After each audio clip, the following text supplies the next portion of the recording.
Bonsoir, le flash de ce jeudi. Pour la première fois, les personnes malvoyantes ou ayant des problèmes de vision pourront utiliser le système Braille pour voter lors des prochaines élections.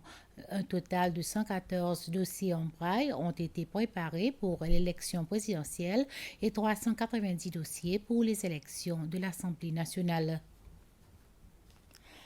La commission électorale a déclaré avoir utilisé une formule prévue par la loi sur les partis politiques pour calculer le montant alloué à ces partis qui sont qualifiés pour participer aux élections de cette année. Toutefois, la Commission a ajouté qu'après les prochaines élections, de nouveaux calculs seront effectués afin de refléter les résultats actualisés et d'assurer une réparation plus équilibrée. Les partis politiques ont enregistré, après les dernières élections générales de 2020, ont reçu un financement basé sur le plus faible pourcentage de voix obtenues par un parti lors des dernières élections législatives.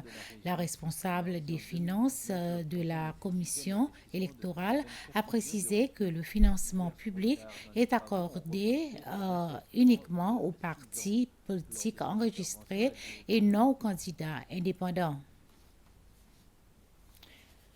Les habitants d'Anse-Royal ont une nouvelle crèche destinée à recevoir les jeunes enfants. L'ouverture a eu lieu hier en présence du président Weaver Ramkalawan. Cette école accueille actuellement 124 élèves.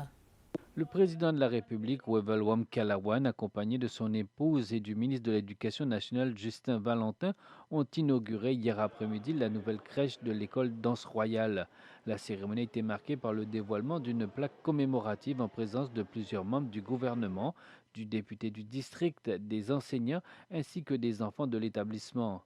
Dotée de 8 classes modernes, complétées par d'autres espaces destinés à de futures activités, cette nouvelle infrastructure offre des conditions d'accueil améliorées aux tout petits. Actuellement, la crèche accueille 124 enfants de la région. Lancé en 2019, le projet a nécessité un investissement de plus de 24 millions de roupies. Divers retards dans les travaux ont repoussé son achèvement de 6 ans. Lors de son intervention, la directrice de l'école, Magda Rose, a exhorté ses enseignants à renforcer les fondations de l'éducation des enfants, rappelant que la réussite scolaire commence dès la petite enfance. La cérémonie s'est achevée par une bénédiction des nouveaux locaux, marquant une étape importante dans le développement de l'éducation préscolaire à Anse-Royal. Eh bien voilà, c'est la fin de ce flash. Merci de votre attention. Bonne soirée à toutes et à tous.